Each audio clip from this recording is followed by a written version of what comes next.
170 years ago, one of the most famous American explorers left his mark on southern Oregon and northern California. Now, an exhibit of artifacts found in Lake County a decade ago is on display to mark the anniversary of the exploration party's time in our area. And tonight's Oregon Trails, Newswatch 12's Ron Brown takes a look back at how John Charles Fremont helped pave the way for the settlement of our area.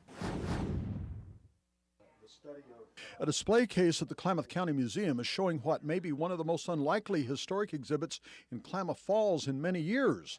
It's a collection of late 18th and early 19th century coins believed to have been left behind by members of one of John C. Fremont's expeditions through Oregon and California.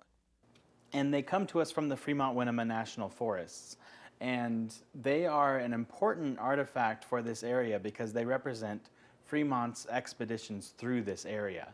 This is the first time they've all been on public exhibit, and that may be timely because this is the 170th anniversary of Fremont's first expedition through the basin.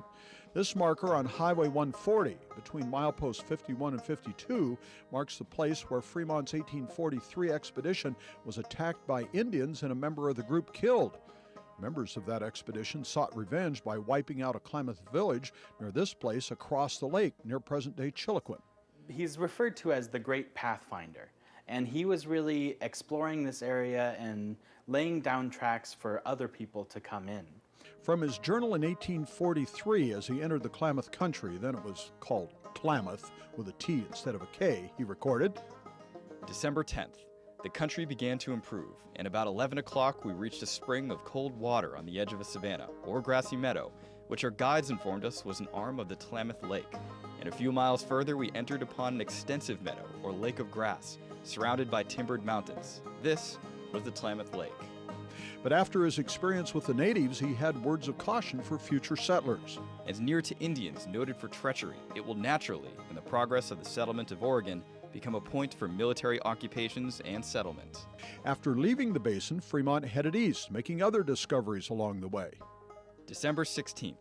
At our feet, more than 1,000 feet below, we looked into a green prairie country in which a beautiful lake, some 20 miles in length, was spread along the foot of the mountains, its shores bordered with the green grass. We exclaimed at once that the names of Summer Lake and Winter Ridge should be applied to these two proximate places of such sudden and violent contrast. Today, that viewpoint is still known as Fremont Point. A little over a week later, on Christmas Day, they discovered another landmark lake, which they named Christmas Lake, as well as Abert Lake and later Pyramid Lake in northern Nevada. In 1846 and 47, during the chaos of California gaining its independence from Mexico, Fremont found himself seeking refuge back in the basin, actually settling for a while where Klamath Falls is right now.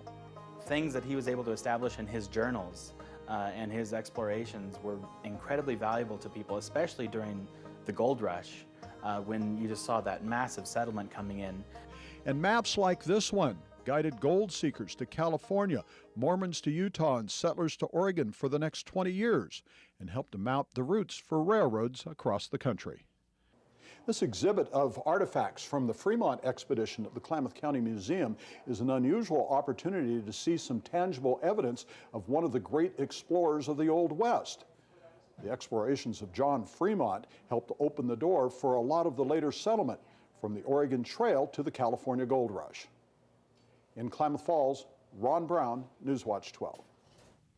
The Fremont coin exhibit at the Klamath County Museum is open till September, then it'll be moved to Carson City, Nevada to join other artifacts and a big exhibit honoring the famous explorer. The Klamath County Museum is open daily Tuesday through Saturday from 9 till 5.